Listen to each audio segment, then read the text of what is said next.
வணக்கம் வாசகர்களே! என் கற்பனைகளின் எதிரொலியை உங்கள் காதுகளில் சேர்க்கும் ஆண்டாள் வெங்கட்ராகவன் ஒலிப்புத்தக தளத்திற்கு உங்களை அன்புடன் வரவேற்பது உங்கள் ஆண்டாள். இன்னைக்கு நாம கேட்க போற கதை அகமால வந்த அகவாளனே. கதையின் குரலாய் நான் ஆர்ஜே காமாட்சி. இந்த கதை பிடிச்சிருந்தா லைக் பண்ணுங்க, ஷேர் பண்ணுங்க. கதைய பத்தின கருத்துக்களை மறக்காம கமெண்ட்ல சொல்லிட்டு போங்க. இப்பதான் புதுசா சேனலுக்கு வரீங்கன்னா சேனலை சப்ஸ்கிரைப் பண்ணிட்டு பக்கத்துல இருக்க பெல் ஐகானை தட்டி விடுங்க. அப்பதான் நாங்க போடுற கதைகளோட நோட்டிபிகேஷன் உங்களுக்கு உடனுக்குடனே கிடைக்கும். வாங்க கதை கேட்டு ரசிக்கலாம். அத்தியாயம் 25. நாட்கள் சில ஓடி மாதங்களுக்கு வழிவகுத்திருந்தது. தமிழ் அறிவாளனும் நறுவியும் ஊடலும் கூடலுமாய் அழகிய கவித்துவமான வாழ்வை மனம் நிறைக்க வாழ துவங்கியிருந்தனர். அவனது சொல்லப்படாத நேசத்தின் வெளிப்பாட்டை அணு அணுவாய் அனுபவித்து வாழ்வின் அல்லப்படாத சோகங்களையெல்லாம் தலை தெரிந்திருந்தாள் கோதையவள். இறந்த சாம்பலிலிருந்து மீண்டெழும் பீனிக்ஸ் பறவையைப் போல் வாடி மடிந்திருந்த மரம் ஒன்றில் பல வாசம் மிகுந்த மலர்கள் கொண்டவனின் காதல் நீரில் செழிப்பாய் வளர துவங்கி இருந்தது. காமாட்சியும் ஒட்டி உறவாடாவிட்டாலும் ஓரளவு அவளுடன் பேச துவங்கி இருந்தார். அதிகம் உரிமையான பேச்சுக்கள் இல்லை என்றாலும் மறைமுக அக்கறைகள், நேரடியான திட்டுகள், தேவைக்கான பேச்சுகள் என தடையின்றியே வெளிப்பட்டது.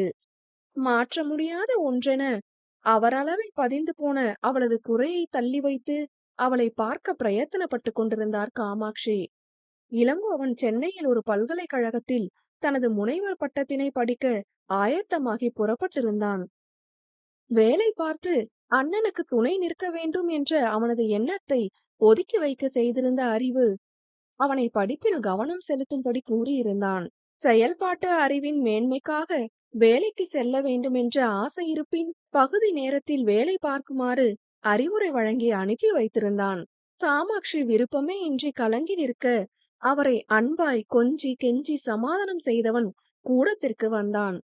அறிவும் நறுவியும் அமர்ந்து அன்றைய மாத செலவுகளை கணக்கிட்டுக் கொண்டிருக்க, அண்ணா ஒரு நிமிஷம் எந்திரிய என்று இளங்கோ கூற, எதுக்குடா என்று கேட்டாலும் தம்பி கூறியதற்கிணங்க அவன் எழுந்து நிற்க, இப்படி வாயேன் என்று தனது பக்கவாட்டில் கை காட்டினான்.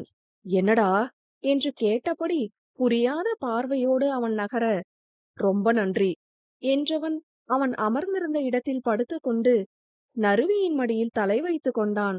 அட பாவி, எந்திரி நாயே, என்னமோ கூப்பிடுறியன்னு உனக்கு மதிப்பு கொடுத்து எழுந்தா என்று பொய் கோபம் கொண்டு அறிவு சத்தம் போட, நான் கிளம்பிட்டேனா தனியா ஜாலியா தானே இருக்க போற, அண்ணியோட மொத்த பாசத்தையும் வாங்கிட்டு கம்முன்னு நில்லு கொஞ்ச நேரம் என்றவன் அவள் கரத்தை எடுத்து தன் தலையில் வைத்தான், கோதி விடும்படி கூறிடும் விதமாய்.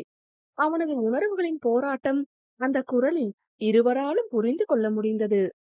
நறுவி அறிவை நோக்க சிறு புன்னகையுடன் எதிரே அமர்ந்து கொண்டான்.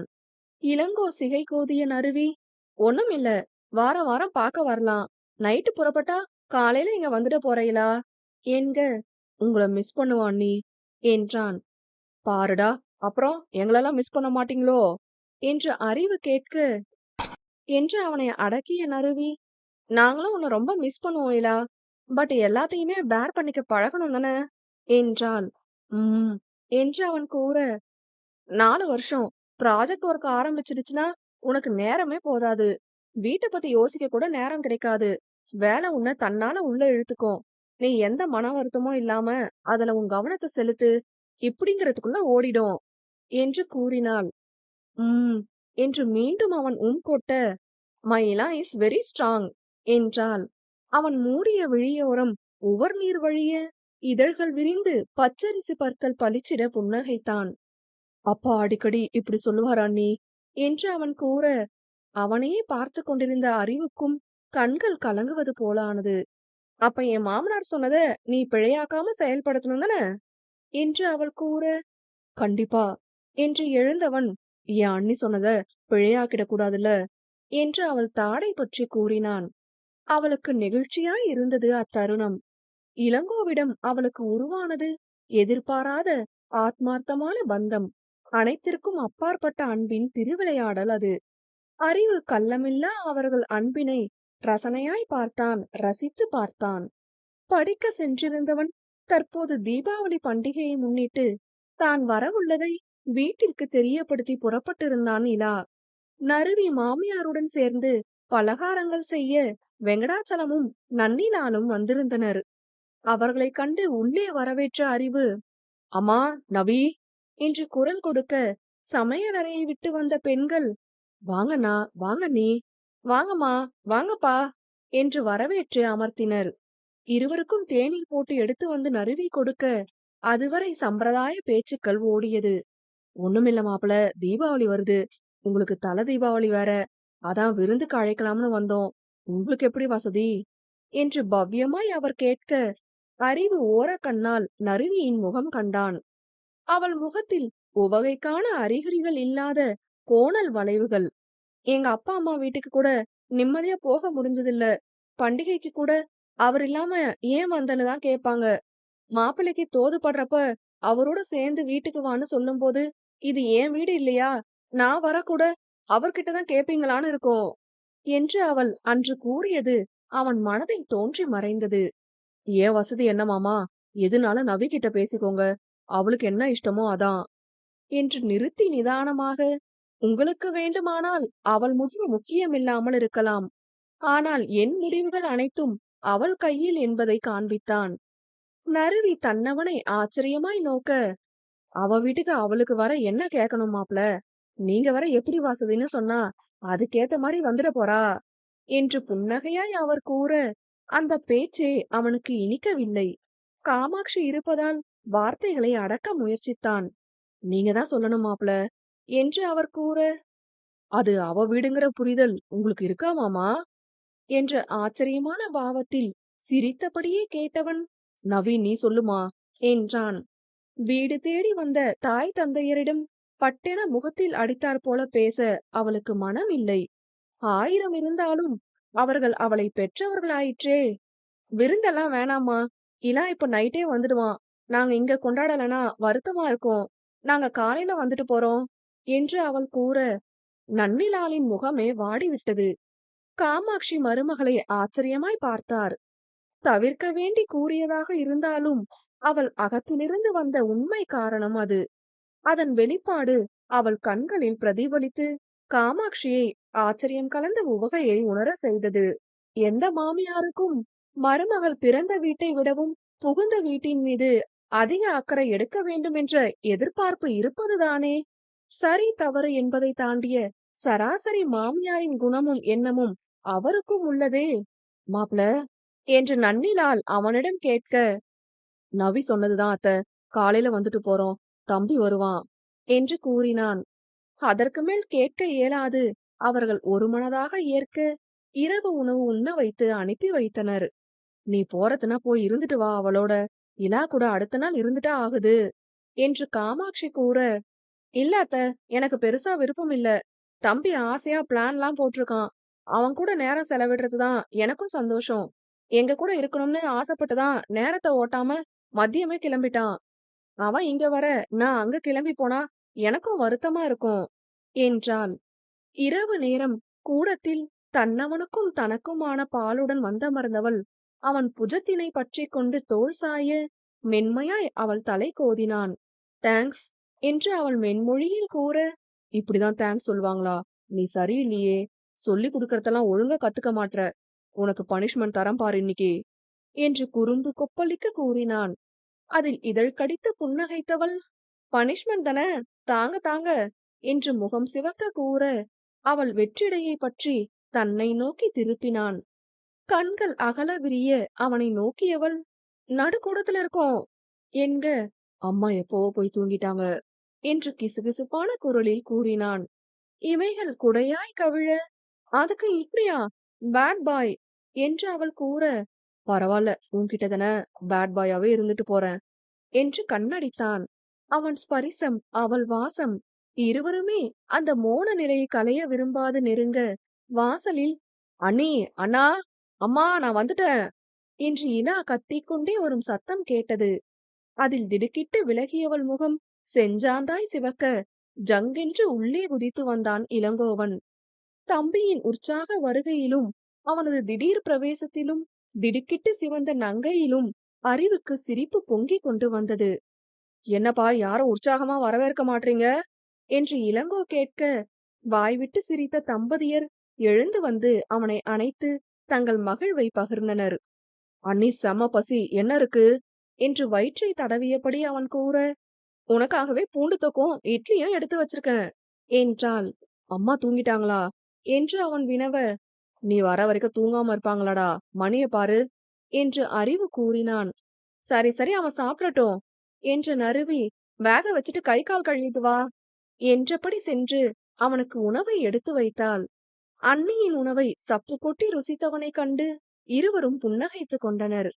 அவன் தலை கோதிய அறிவு, சின்ன பையன் மாதிரி பண்றடா என்று சிரிக்க, அது சரி, அவன் சின்ன பையன் தானே என்று நறுவி கூறினாள். அப்படி சொல்லுங்க அண்ணி என்று ஐஃபை அடித்துக் கொண்டவன் உண்டு முடிக்க, போய் தூங்கு, காலையில சீக்கிரமே எந்திரிக்கணும்ல என்க, ஓகே ஆபீசர் என்றான். அனைவரும் தூங்கி எழ மறுநாள் தீபாவளியும் இனிமையாய் துவங்கியது. காலை விரைவே எழுந்து கணவனுக்கும் கொழுந்தனுக்கும் முந்தைய நாளே வத்தல், மிளகு, சுக்கெல்லாம் போட்டு காய்ச்சி வைத்திருந்த நல்லெண்ணெயை சூடு பறக்க தேய்த்து விட்டவள் அவர்களை குளிக்க அனுப்ப, இந்தா பொண்ணே, நீயும் தேய்ச்சுக்கிடு என்று காமாட்சி கூறினார். எனக்கு நானே தேய்க்க வரமாட்டேங்குது அத்த, லேசா வச்சு விடுறீங்களா என்று அவள் கேட்க, அவரும் மறுக்காமல் எண்ணெய் வைத்து தேய்த்து விட்டார். மாடியில் காயும் துண்டை எடுத்துக்கொள்ள வெளிவந்த அறிவு இக்காட்சியைக் கண்டு மனம் நிறைந்து புன்னகைத்தான். பின் அனைவரும் குளித்து புத்தாடை உடுத்தி வர அறிவும் இளங்கோவும் பட்டாசுகளை வாசலுக்கு எடுத்து சென்றனர். மடமடவென காலை உணவை நறுவி செய்ய, நீயும் போய் பட்டாசு போடு என்று காமாட்சி கூறினார். சாமிக்கு படைக்கிறதுக்கானும் கொஞ்சம் செஞ்சிடறேன் அத்த என்றாள். அங்கு வந்த இளங்கோ, அம்மா அண்ணி என்று இருவரையும் வாசலுக்கு இழுத்து வந்து, தீபாவளி எல்லாருமா கொண்டாடினாதானே அழகு, 2 வெடியாவது போடுங்க, அப்புறமா எல்லாரும் போய் சமைக்கலாம் என்று கூறினான். கணவனும் கொழுந்தனும் வெடி வெடிப்பதைக் கண்டு சிரித்தவளிடம் வந்த அறிவு, என்ன மேடம், வாய் சவடால் தான் போல, வெடியெல்லாம் வைக்க மாட்டீங்களோ, பயமோ என்று வம்பு செய்ய, யார் சொன்னா, நாங்கெல்லாம் 1000 வாலாவையே கையில தூக்கி போடுற ஆளு என்று இல்லாத காலரை அவள் ஏற்றிவிட்டு கொண்டு கூறிய நேரம் இளங்கோ ஒரு அணுகுண்டை வைத்திட, அதன் சப்தத்தில் பயந்து அம்மா என்று கத்திவிட்டாள். அதில் காமாட்சி கூட மற்றது மறந்து சிரித்து விட்டார். அனைவரையும் பொய்க்கோபம் கொண்டு முறைத்தவளும் சிரித்துவிட, பின் உள்ளே சென்று இனிப்பும் காலை உணவையும் தயார் செய்தனர். சாப்பிட்டு உங்க அம்மா அப்பாவை பார்த்துட்டு வா நறுவி, வீடு தேடி வந்து கூப்பிட்டுருக்காங்க என்று காமாட்சி கூற, சரிங்கத்த என்றாள். காலை உணவை முடித்து இருவரும் வெங்கடாச்சலம் மற்றும் நன்னிலாலை பார்க்க செல்ல, காலை உணவு கூட உண்ணும்படி வரவில்லையே என்று வருத்தம் கொண்டனர். பெரிதாய் ஏதும் பேசி மனஸ்தாபமும் ஏற்படுத்தாமல், குழைந்து பாசத்தையும் பிழியாமல் அங்கு சில நிமிடங்கள் செலவிட்டு விட்டு புறப்பட்டனர். ஈவினிங் கோவிலுக்கு போகலாம்னு அத்தை சொன்னாங்களே, எப்ப போறோம் என்று நறுவி கேட்க, போய் மதிய வேலையை முடிச்சிட்டு சாப்பிட்டுட்டு குட்டி தூக்கம் போடணும் என்று சோம்பல் முறித்தவன், ஒரு 5 மணிக்கா போலாம் என்றான். சரிதான், அதுக்குள்ள என்ன செஞ்சிட்டீங்கன்னு இப்படி சோம்பல் முறிக்கிறீங்களா என்று அவள் சிரிக்க, அவ்வா, நைட்டெல்லாம் என்ன தூங்க விடாம நீ அராஜகம் செஞ்சதால தாண்டி எனக்கு டயர்டா இருக்கு என்று குறும்புடன் அவளை கேலி செய்தான். ச்சே, என்ன பேச்சுது என்று முகம் சிவந்து கோபம் கொண்டாலும் நாணம் எட்டி பார்க்காமல் இல்லை. இல்லையா பின்ன என்று அவன் கேட்டு கண்ணடிக்க, வர வர உங்களுக்கு கொழுப்பு கூடி போச்சு என்று கண்டிப்பாய் கூறியவள் அவன் முகம் கண்டு சிரித்து விட்டாள். மதிய உணவை முடித்து கொண்டு இளங்கோ படத்திற்கு அழைக்க, களைப்பை ஒதுக்கி அனைவரும் தயாராகினர். வரமாட்டேன் என்று சொன்ன காமாட்சியையும் வரவழைத்து அனைவருமாக சென்று படம் பார்க்க, இடைவெளியின் போது காமாட்சியும் நறுவியும் கழிப்பறைக்கு சென்றனர். அங்கு 4 மாத சூழ் தாங்கிய பெண் ஒருவர் தடுமாறி விழ பார்க்க, ஹே பாத்து என்று அவளை தாங்கி பிடித்தாள் நறுவி. விழுந்து விடுவோமோ என்ற பயம் நீங்கி ஆஸ்வாசம் கொண்ட பெண் அவளுக்கு நன்றி கூற திரும்ப, இருவரும் ஒருவரையொருவர் கண்டு திடுக்கிட்டனர். வெளியே வந்த காமாட்சி மருமகளையும் அவள் பிடித்திருக்கும் பெண்ணையும் கண்டு, நறுவி என்று அழைக்க, சுயம் மீண்ட நறுவி, பாத்துங்க விழுந்துடாம என்று அப்பெண்ணிடம் கூறினாள். மாமியாரின் கேள்வி பார்வை கண்டு அவள் நடந்ததை கூற, ஏம்மா, மாசமா இருக்கிறவ பார்த்து வரக்கூடாதா என்றவர், போயிட்டு வா, நான் வெளியே நிக்கிறேன் என்று நறுவியிடம் கூறி சென்றார். சிறு தலையசைப்புடன் நறுவி நகர, என்ன அடையாளம் தெரியலையா, இல்ல அத வெளிப்படுத்திக்கலையா என்று யோசனையாய் நின்றாள் பிரியா கார்த்திகேயன். கார்த்திகேயனின் இன்னாள் மனைவி. மீண்டும் படம் துவங்கிவிட பிரியாவிற்கு தான் படத்தில் லயிக்க இயலவில்லை. படம் முடிந்து அனைவரும் எழுந்து செல்ல தன் குடும்பத்துடன் புன்னகையாய் பேசியபடி வந்த நறுவியை எட்டிய பிரியா அவளிடம் பேச வேண்டுமென்று தயங்கி தயங்கி வந்தாள். நறுவி என்று அவள் அழைக்க நால்வருமே திரும்பி பார்த்தனர். சொல்லுங்க என்று நறுவி கூற மற்றவர்களை பார்த்தவள், உங்ககிட்ட பேசணும் என்று தயக்கமாய் மொழிந்தாள். அப்போதுதான் அறிவுக்கு அவளை அடையாளம் தெரிந்திருந்தது. தம்பியிடம் திரும்பி, நீ அம்மாவை கூட்டிட்டு முன்ன போ, நான் பின்னாடி அவளோட வரேன் என்று கூற அவனும் சரி என்று புறப்பட்டான். நறுவி அறிவை நோக்க சின்ன சிரிப்புடன், நான் கேஃபேல இருக்கேன் என்று விட்டு அவனும் நகர்ந்தான். தற்போது தயக்கம் நீங்கி பிரியா அவளை அணுக, சொல்லு பிரியா என்று அழுத்தமாய் கூறினாள் நறுவி தமிழறிவாளன். அ அது நான் என்று அவள் தடுமாற, தெரியும் என்று முடித்து வைத்தாள். அவரு என்று செல்லும் அறிவை காட்டி பிரியா கேட்க, தமிழறிவாளன் என்னோட புருஷன் என்று நிமிர்வாய் கூறினாள். நறுவியின் கரம் பற்றிய பிரியா, சாரி என்க, எதுக்கு என்று கேட்டாள். கார்த்திக்கு பதிலா நான் சொல்றேன், அவருக்கு பதிலா நான் சொல்றேன்னு நினைக்காதீங்க. என்ன பொறுத்தவர நானும் அவரும் வேற இல்ல என்றவள் சிறு சங்கடத்திற்கு பின், எனக்கு எல்லாம் தெரியும் என்றாள். நறுவி அதிர்ச்சியெல்லாம் அடையவில்லை. அவள் அறிவிடம் பகிர்வதைப் போல் கார்த்திக் பிரியாவிடம் பகிர்வதும் இயல்புதானே.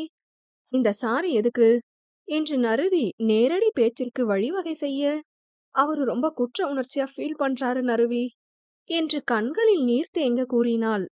நறுவிக்கு ஒன்றுமே விளங்கவில்லை. நான் நான் அவரோட முறை பொண்ணுதான். எனக்கு சின்ன வயசுல இருந்தே அவரை பிடிக்கும். லவ்வுன்னுலாம் தெரியல. ஆனா பிடிக்கும். உங்க கல்யாண விஷயம் வரும்போது எனக்கு பெருசா தெரியல. ஆனா கொஞ்ச நாள் போக போக எனக்கு இருக்கிறது வெறும் பிடித்தம் இல்லைன்னு புரிஞ்சுது. இனி ஒண்ணுமே செய்ய முடியாதுங்கிற நிலையில வந்து நிக்கிறேன்னு ரொம்ப நொந்து போனேன். வீட்ல இருந்தா கல்யாணம் பண்ணி வச்சிடுவாங்கன்னு மேல படிக்க வெளியூர் போயிட்டேன். ஆனா அவர் நினைவுகள என்றவளுக்கு கண்ணீர் கன்னம் தாண்டியது. அதை துடைத்துக் கொண்டவள், நான் படிச்சு முடிக்கும் சமயம்தான் நீங்க 2 பேரும் என்றவள் அவளை நோக்க, மேலே சொல் எனும் விதமாய் கண்ணசைத்தாள். அன்றைய நினைவுகள் அவளுள் நிழலாடியது. பெங்களூரிலிருந்து விடுமுறைக்காக கார்த்திக் வீடு வந்திருந்த சமயம் அது. அவனளவில் அவன் சந்தோஷமாகவே இருந்தான். அவனை சுற்றியுள்ளோர்தான் அவனது திருமண முறிவில் மனம் வருந்தி இருந்தனர். வீட்டில் தனது அறையில் அமர்ந்திருந்தவன் முன் பிரியா வர நிமிர்ந்து பார்த்தவன் சிறு புன்னகையுடன் குனிந்து கொண்டான். பிரியாவை பொறுத்தவரை குழந்தையின்மையால் ஏற்பட்ட மன உளைச்சல் காரணமாக நறுவியாகத்தான் விவாகரத்து வாங்கிக் கொண்டாள் என்ற எண்ணம். மாமா என்று உள்ளடங்கிய சோக குரலில் அவள் அழைக்க, புரியாத பார்வையுடன் நிமிர்ந்து பார்த்தான். உங்களுக்கு ஏன் மாமா என் மேல விருப்பம் இல்ல என்று அவள் கேட்க, கார்த்திக்கிற்கு ஒரு நிமிடம் ஒன்றுமே புரியவில்லை.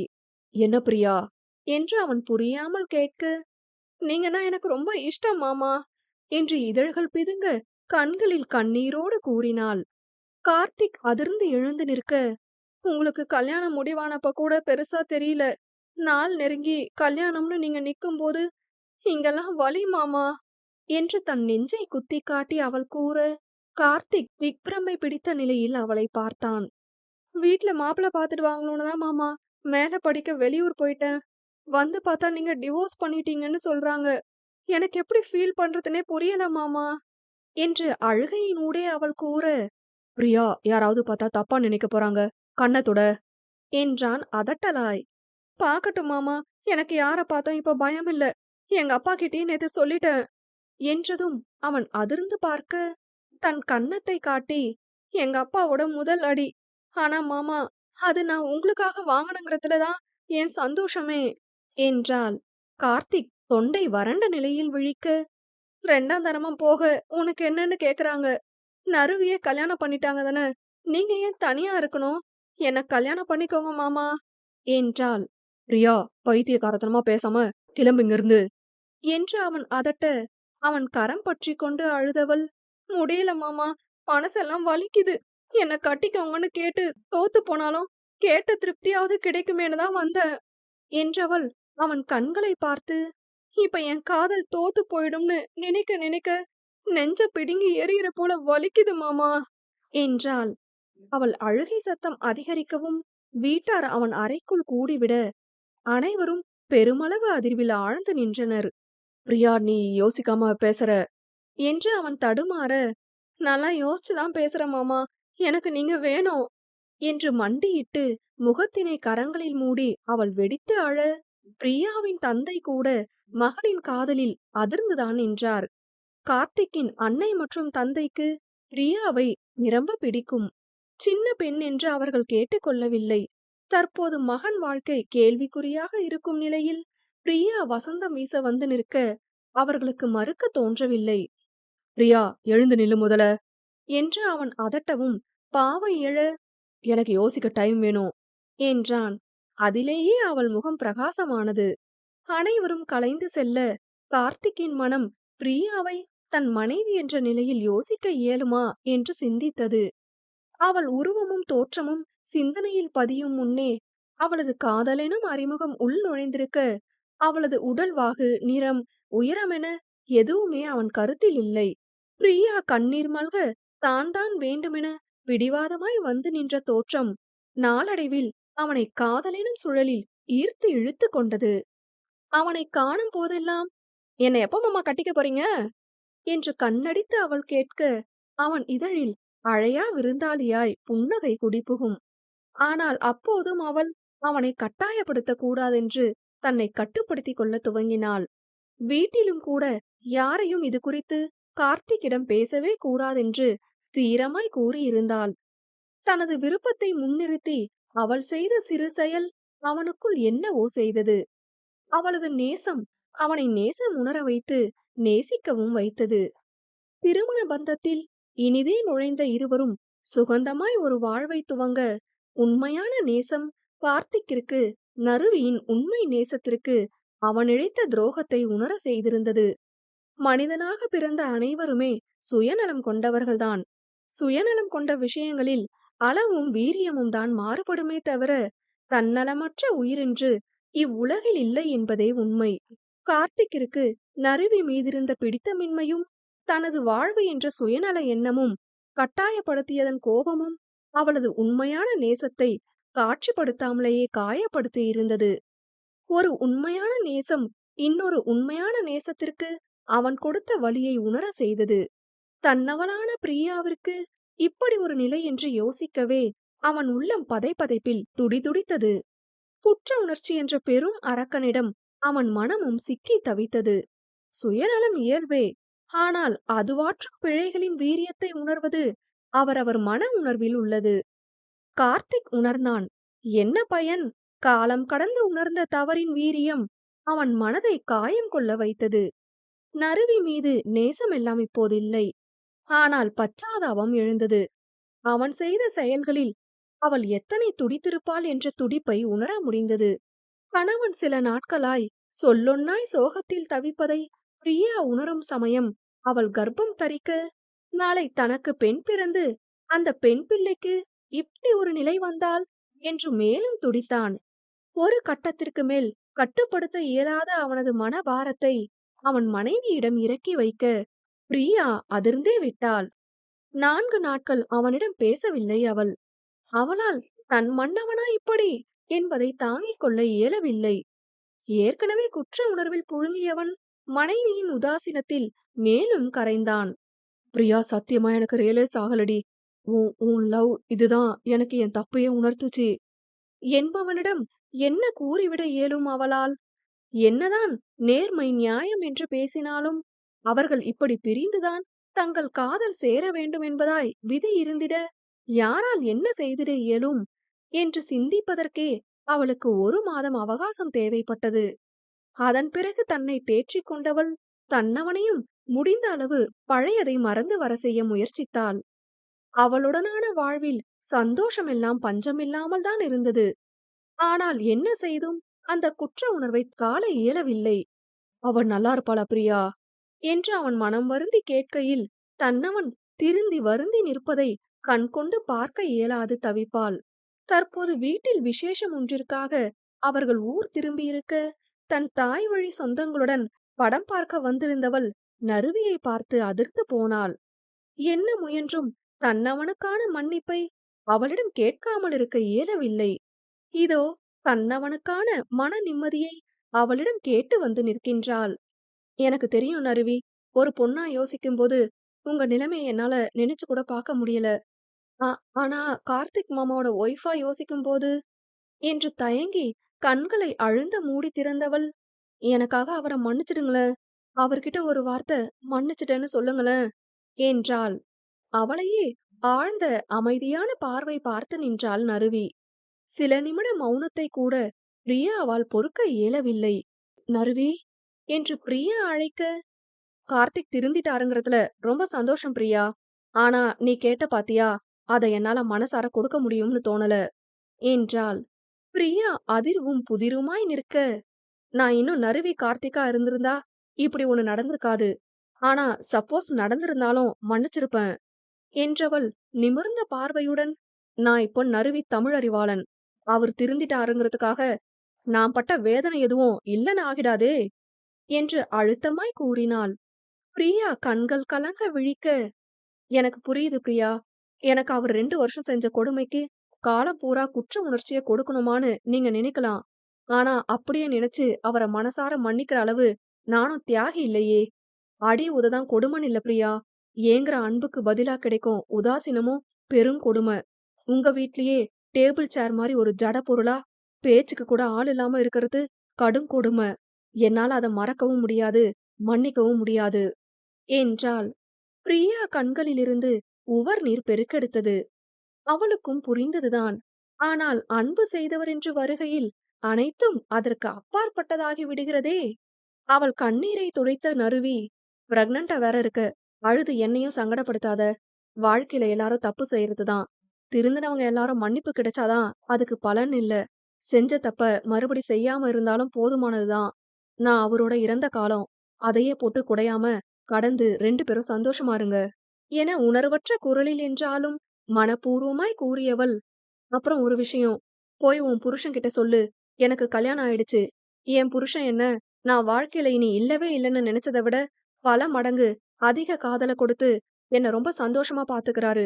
நான் ரொம்ப சந்தோஷமா இருக்கேன். அந்த வகையில அவரோட கொடுமைக்கு நன்றி தான் சொல்லணும் என்று கூறி, பாத்து போ என்று விட்டு சென்றாள்.